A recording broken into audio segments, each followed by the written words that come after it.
Premo ato high TV XYZ Power FM and Radio XYZ Prem to be Kasiebo Aponsima Bako Ewa and Babe Somo and Ewa TV XYZ and Radio XYZ and a Power 97.9 FM Nakasiebo radio station information stations I will be free Ewa my ganem and I'm on an so Fakasiebo be Aba Pete send a baby biara on so uwono ubetumi anyebi ukopiem voter Power 94.1 FM Global FM Sharp FM, Takrad, and Suma FM, Kwanta, Boom FM, Jazz Sekai, Jenyame, Sampa, Nananum FM, for God, so West End Radio, Lembele, KD FM, Pazan, Big FM, Bali, Rich FM, Simfosu, High Radio, Bechim, Oti Radio, Dambai, Wind Pan Sampa, Windy FM, Pusiga, Sanso, and Bono FM, Sunyane, Sunset Radio, Nansapo, and so Shama, Gateway Radio, Kwanta South. Anampwa FM and so afu Kenya say and FAE uko piemon so ewa manania Apple 68 FM Virginia Daisy Radio Italy Adamfupa Radio UK OPD Radio UK Light Silence TV and so Kasiebo baby and Radio SM Online tuning 97.9 FM my xyzonline.com and FAE uko Facebook Power 979 and FAE TV XYZ woman now so ebenya Kasiebo baby so etie sa ndia mabubo suni no na Kasiebo in the bedimu akutini bi eni ambassador enema USC onimunyam for Victor Smith and atuja ochemu se ade akane for some for Ken Oforiata ehu abone se obabe piem my ganem ukanso ekopiem ekufia DCE also any atuja chiremu se enimenu ya contractors ya ma omojuma se omonye no wo mo hwe na wo enni ejuma ene assemble ba amanfo MP Sansu ukopiem hafu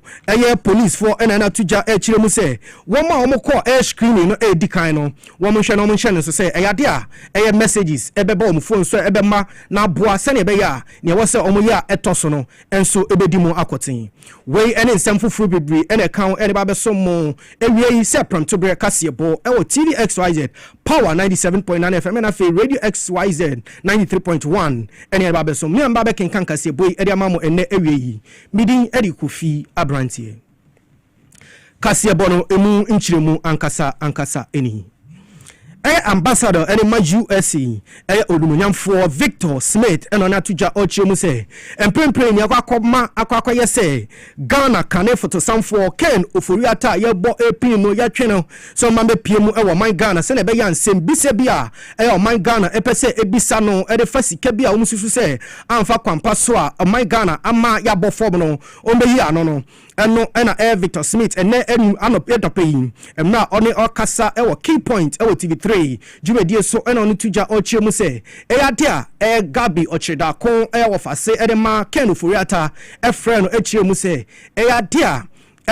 Ken Oforiata nientia ompeso babe piem my Ghana no ni na enam se dia hu abone se babe piem my Ghana mu a emra ene atentene ne efese ofaso no dia Ghana for man emfaso enunti ena mahu abono a omepiem man Ghana mu no na nsem ni bia ono tuja wo mra okasa key point TV3 no nsem ni bi eni. And I indicated a short while ago that some friends or relatives of his, I'll be very specific. I had a call from Gabi Ochridako. He expressed that worry. And I assured him that he will have to go through the due process. I mean, everybody goes through a due process of law. So they're not going to be like, people are not going to attack him. We don't behave like that. He and that Ken himself, by his own doings,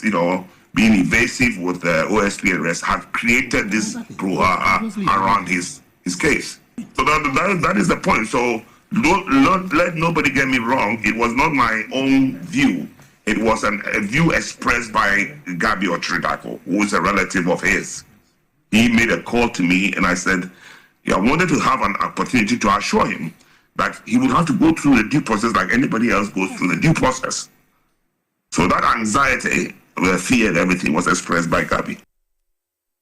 We ambassador Victor Smith enema USA ene yeten nkano na wa sa nkroma sa nsem krona anu no eye Arise Ghana for ena omni atuja omuchemu se yade a e kamia kwa akoye se eye kane photosam for Ghana US for empese won be bono ababe piemu e wo man Ghana eno enam so ama eye Arise Ghana for chemu se wo mo kwa akoye oye kire e wo US embassy e wo man Ghana mu na e wo sansem no ye be kwa homa so na ye ne eye Salom Dramani akwa chichen komo ne bisa ne se wo mu gidi se eye sa anamo omutu e be boa ama US for ama Ken Ofuriata ababe piemu oh my Ghana mu ana Salam Dramani wo temenka ya mawakwa ba edeba XYZ and afi TV XYZ Kasiebo eso ene ewie. Yo, Salam eya dia eya Rise Ghana for mo say mo kwa koye oyeche ewo US embassy ewo man Ghana mu efa eya kane for some for eya Ken Ofuriata Ghana for press be man extradition aba be piem ewo man Ghana mu a o man be piem no. Mo say eya sa anamo ya mutu ebe boa amani manimi a o ma jani mu aba be piem o man Ghana. I ever say I demonstrate to the world and American government say Foriata and abinu kwa na peko Foriata Ghana has it. Ghana for dudua omu shejmadia juma Foriata as finance minister for 8 years no juma no on provide on account. He should be held accountable to the things he has done as the finance minister of Ghana. Because the inherent democracy is accountability. And that is clearly enshrined in the Constitution of Ghana as one of the values that Ghanaians must always uphold. So, Ken Ofuriata fleeing abroad or escaping justice, running away from accountability, it must not be countenanced. Ghanaians we must mount pressure on the American government to bring him back to Ghana. That's why we are picketing American embassy on the 20th of January 2026. We are optimistic that our exercise or the picket we intend to embark on will definitely yield results, which is that the Ken Ofuriata will be brought to Ghana. Salom eye sansem kruya o kano ene anope ya wo key point jumedie so wo TV3 eye ambassador enema US eye onimanyam for Victor Smith e kan say Gabi Ochida kon afra no e chiemu say ade a Ken Ofuriata hu abone so bepiem e wo man Ghana mu a Ghana for eni bedi ni no enti e na kamya kwa say on pese on nani ba bepiem e wo man Ghana mu sansem no so den na pese o kafa ho. Gaby's position is acceptable. Even if he attends any such arrest at all, it should be founded on something. But I think there's no basis for that. The only thing is that he has held the position of a finance minister, and he must account for his tenure. That's all. And we are law-abiding citizens. The democracy we practice here is a democracy that is regulated strictly by the laws of this country. If Ken Ofuriata gets into this country today, no one will set up on him, or no group of people will set up on him. Even if any group intends to do so, we have the police who will give him protection, because the police is mandated by the Constitution of Ghana, specifically Article 200(3), which says that it is the mandate of the police to always maintain law and order. So that apprehension should be dismissed. He should be brought back to Ghana. Because I fear for him, because where he's even been detained now, which is the eye, and the kind of things that happen there in that detention facility, it will be good for him to even be brought back to Ghana. You know, that place is rampant or rife with sodomy. That detention camp, you can do your own check and see. So if he wants to be detained there, to be sodomized by someone, that is his business. But as a Ghanaian who cherishes our cultural values, I think he should be brought to Ghana, which will help him a great deal. Because sodomy is what obtains or happens or occurs in that detention facility. You can again, I say you can check. So if that is what Gabi wants his a cousin or a brother to be taken through, I think that would be unfortunate. He should come to Ghana. He'll be treated humanely. And this is a government that is actually different from the government that he operated in, or he held the position as a prime minister. This government is tolerant and a listening one and a compassionate one, and a one that upholds the laws of this country. I don't think under President John Dramani Mahama we should pretend any such thing which is contrary or at variance with the constitutional dictates of Ghana. I don't think so. It should be brought here. Okay, thank you, Salom. So when you're a brand now, you're attributing Como, Edifa, S and Semi Yamu, you better was a pa. Yefwa yemfa yani enchemu ewon sem fufuru mu DCE edema adisha mu ekunfi ewon fifiri mantem ona na tuja ochemu se adwumayefo na contractors ayemo mo dwuma se omundi ekunfi mpatemu no wa obehwe na wundi adwuma no sania ya hye se unni se adwuma no emra no ene ubedi na nseni oni tuja wo mra oni ye amanobofo ales donko etwetwe nkomo se oye last week Monday oye hen graphic Ghanaian Times ya advertise oye dem 24-hour market no I am yadwan so nche biara ye de aso bobo fom ne ya hye oye dem market na se in fact bra ye ba bem na chada mfe anan na namburi nara no sika abanza bra timemfo de yemfa mbo ye no bra nara na chado nu review 1 million Ghana cedis mbo aban me no kasa sisia yes aka oye hen third quarter e kaka ni na sese yima ye yakọ over 10 million Ghana cedis chede aban sika ho de sronkopa da hye oye mpesuado amambu semnemo ndisa aban aboa madam sika ho de nya ba yinyama na elkaye project ne bi sede da obotwa meka da be aban za ho de na badada da ewie dwuma nara ye ma wonsanka wuska inti no ye bo contractors yina akoko the hour ya yenhwehwem ya so do pa na ye make sure the contractors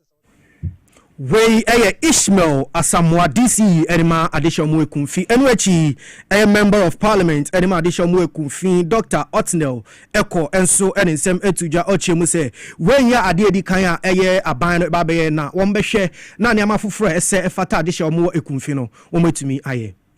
and they cut short for 3 unit classroom block 2 unit classroom block if you saw yasap you be commission you be contract for boreholes 8 so the system wide for papa I mean charge and oye kufura or therefore action the 8 to the na over na safa over kaya ho amen the chairman party paying for the director of education you be able to be also na no more ko biara woba na oba kaya ho ye adwuma na ekoporo top na oye odikro we Dr. Otnell and I attend Kano. If you are yemfa yani enchemu ewonsem fufuro enso emu PRO erema police jumekuo ayewo afo enso ono ne tuja ochemu se adehia wo mo hwe ye fa krata se wo mo prese betumi afom ewa police ejumanu mu no wo mo hwe se first screening no makọ no ade messages and email ebetumi abama wo mo na processes a eka wo no enso etumi akoso na nsemi ono tuja wo mra ono ya amanobofo Dramani edi enkomo na the best enuanum applicants or more apply any nyina ne say ye best obi biala wo apply bi no bo modern say ne portal ne brani abri nyina abekọ ho na wakohwe because ye wie na nka card aka nti ye de no ebi ye SMS ebi ye Google account or the may money information be abefenti am fakra na call portal na information be open wo ho no obetima fa ne hu the next step wa say fa so obi wo ho na auto forms ni nyina bi nti bra na oba center ho no se police na ya no akofa prison forms e basa na akoyo how and as a region we su wie ni je untimi mfa nko another region ntino ne ye bo omonkai so omo mani mram so nyame adom free dwa de ko no yeni anom fire for so be hye omo de na sentin krata na omo toye no omo ko omo mfa ho krata na omo mfa nko se de be bia betimi akoto ten ka we Chief Inspector Kwadwo Boachi PRO erema police sadrum ewo hafo na yeten nka no enuachi na nakwabna ofori chidom hene erema Kenya se number 1 enso edituja echiemu so yade obeda police for assess wo moni saniama weni na egu akwense ne be ya ebetumi aboama adehye omo won so eni mebunu enso enya adwuma bibia ye smooth kanana kamba be gina hai apanyini bi humi obetima ka so nana nipa na wode ne baa no mo hwe na mo 7 man ko ente sa omo de mra na eye adwuma sɛ woyɛ hwan na aba ne sɛ woba bɛto obi a mfa ho ni position ekuta wo ombɛhwɛ sɛ yɛbɛserve accordingly yɛnkase yɛ kɔfo afiri akyiri ɛde waba abɛtena anim dabi nti hyehyɛ ne deɛ in fact ɛwɔ sɛ Ghana yɛsua biribi paa sɛ yɛbɛtɔ akɔso ama hyehyɛ sei ayɛ adwuma na aboa na ama pɛpɛpɛ wɔ a yɛpɛ no ayɛ adwuma nti sɛ ya na ɔmo tɔ kɔso ayɛ a ɛyɛ process sɛ ɔmo firi ha se a me yɛ sure sɛ ɔmo benya message yɛ kyerɛ sɛ ɔmo mmra emetro exams ɔmo ma saa deɛ no nso nkɔso ɛnyɛ saa pɛpɛpɛ ofeli a wafeli ɔpaase a wapaase yɛ manipulate a na akɔ ɛsɛ system no ɛna yɛ ha na adwen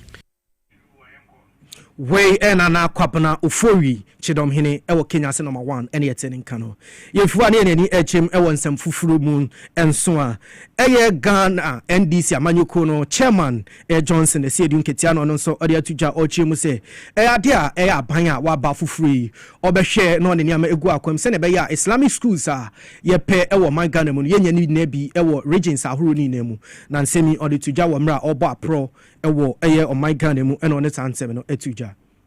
yakoye yanya education minister ono so ye Muslim papa eye honorable Haruna Idrisu enunti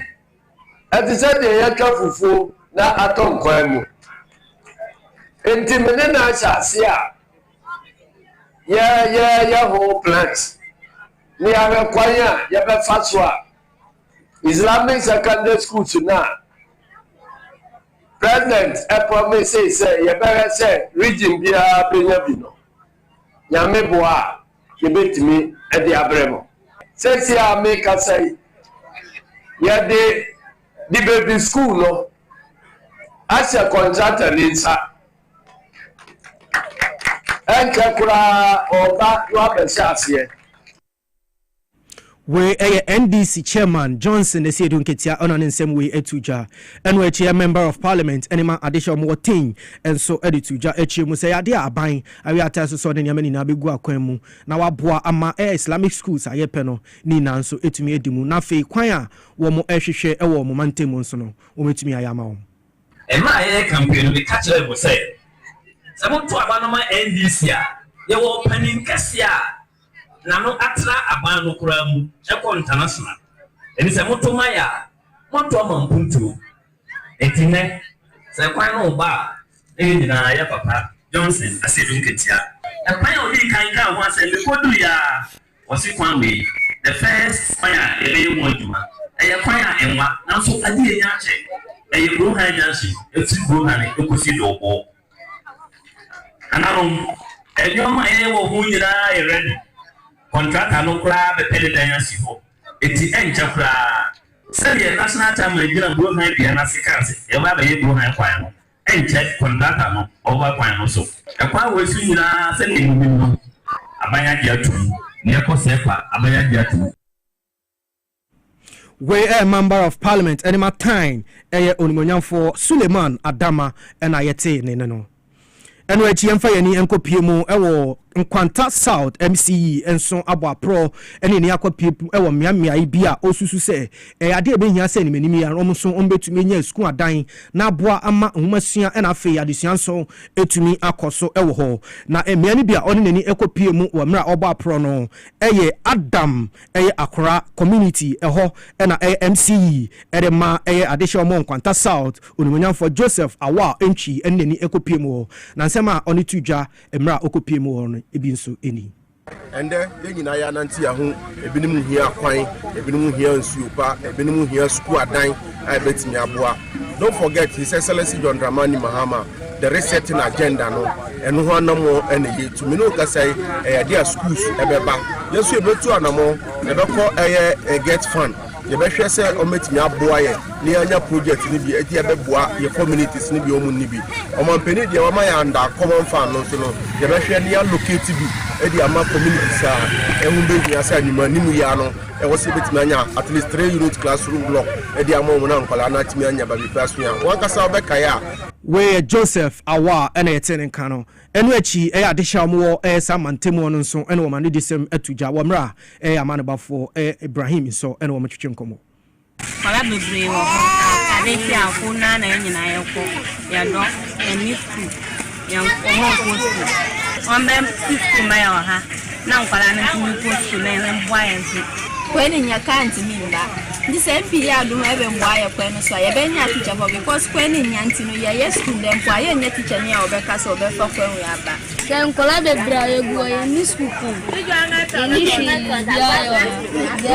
ya nya chi afona yefuari eneni echem ewansam fufuma ne eneni ekopie mu ewo bonomante mu na ho na eye MC ene ma dehia mo wanchi Gloria Opoku Jemfi ene atuja ochire mu se yade a NDC amanyoko no na fe Ghana man His Excellency John Dramani Mahama wo mo hwe ene niama egu akwam se ne be ye beboa ama eye enyuma na ekoso ewo emantemu a wo mu jai ne asinsemu no emra wo ma be wo mehwe no ma to asena ni na etumi ewi administration block ni na omujaye nanso ye papa Johnson asiedu katia na hokeka ene na dwuma dinti ene project ni na asiaba wenti kanamu wamana kawa ya tuye ni hwe istikama senior high school ya mo friend uko babia ya ma eda areko omu dormitory isha ema ye papa ba ya ye di adisrede ko tunani wa politicra entienne yenya boys dormitory ewo istikama senior high school yenya administration block ewo ho project akese NWH member of parliament enema wenchi Alhaji Seidu Aruna enso echi mu se yade a aban na ya tai so se bibia se fata de hye mo wenchi no won behwe na won so mo sa aka mo chefa okoni wenchi a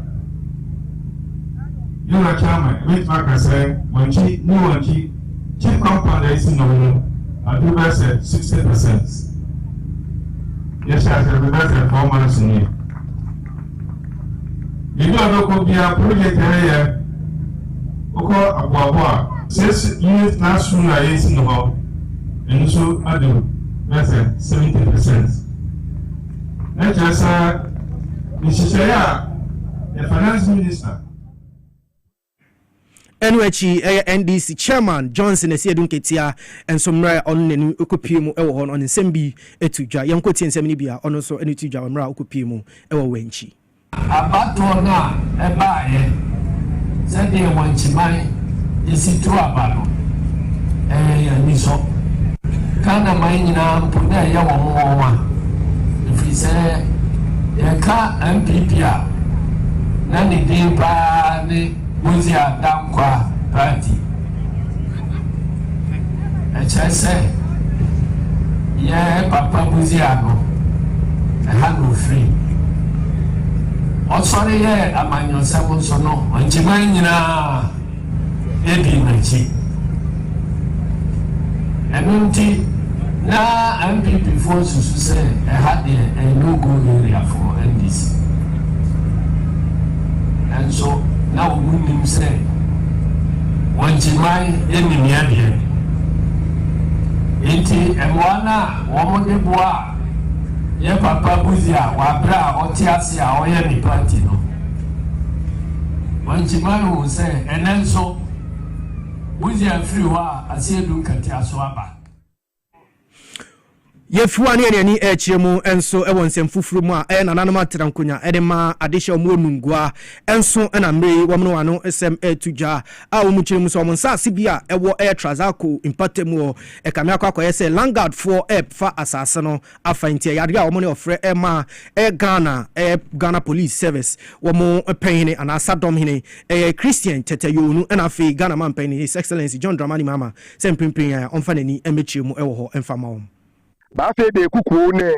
awoke wole ake ma do nu wa shiponi ewo ni won ake trasako ke opelo so wadin bi amebote wo shiponi ye gbefo no ewo woke won na ya fe ni ya damo court ye tema ni court efe ni wo file interlocutory injunction ni ba ko aba move si mowe wo he sha be ni wa nu opelo so wadin ne ke trasako e ba shiponi ni amentu ni gidigidi ne kwa around ne ba na me ba ke baba sule mi tafla che baba sule o ma baba sule ke afred mama ne ma nya je bole ba boy e wo kenya no ko komo ne ajen ne ntu onye wo president e gba e muji ni ke ne ntu wo ne wo we go for ke shi president ni je na kan ni na ne ntu onu wo be ya nwe ngi wo no wo vote ya jo mama e wo ka tu wo ba ke no je na kan ko ni ne na ke wasani eja aja ke court ani wo yu o won pa IGP5 enwechi eye wulomo numo agbe mawu enso ensem etuja echiremu se ade ani medimi ya no wo mo hwe na sa na mo no wo muntu ye no was to land ega ho no ya wo se tesifo aberemu e no mo kita officials from the government I feel be afraid mama our relative to John mama omu no mama omu so authority no mu du kwa bebe apa after be so no mu ye no was to land na sa se na no wa for the tesifo dia enti na me pese me kan say president mama offer ni who shot atem we mu enye say be say NDC vote no just say the rightful owners are the nuwas two people okay mu kwa hu nuwa for na de be say mu ye na mu ye enye sa ebe ma asem aba obi tumi kata sa yemfiwa ne yemfa yeni enkopie mu ewo Kakwe South member of parliament enema additional mo ho Ernest Adomako a wo bebre na afre no Kion enso ene ensem atuja edemra oboa additional wo mu ni bia na wo mo bra ansa na wo nya ne obedi no enso ono wo mo twetwe nkomo no ne tuja ochi mu se ade a sambe obehwe na ne hia se wo mbeye na wo maboa additional mo Kakwe South nkwala no wo matumi ahwe no maye ade aboa wo Bra, very innocent. Omo chomba bi na yen pay for my baby asa. Enti na wase ya ma ni ko.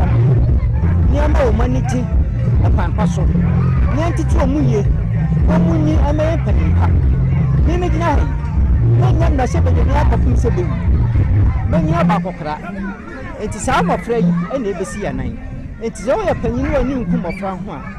Na sebe mi fi se entwaye. Because omo na wase titi omuye no mo besi ya nan. Etimi obi a maniku mafra any education we until my first project in the campus out acquire the public school innovation project we Ernest Adomako member of parliament and addition more Kakwe South and yetene no ansani ebe sorry so no happy birthday enko emfama Daniela Owusua Parker Yeni we efina na adwoa kwachewa ho o say happy birthday enko ma sanso and happy birthday enko ma auntie Nana Adwoa o say Doris Nana Teki Mandi o say wonso uwosu amantra wonso happy birthday enko ma na nyankopon ento ohyiemu no ma bibia wo hwe no onsa enka aha ena brand adija ebe mama yen ne prem to bre Kasiebo ayede be so mo TV XYZ ena fi Power 97.9 FM ena fi Radio XYZ 93.1 ni na ABC mi ambe so mo ene ewie midin edi kufi abrante makramo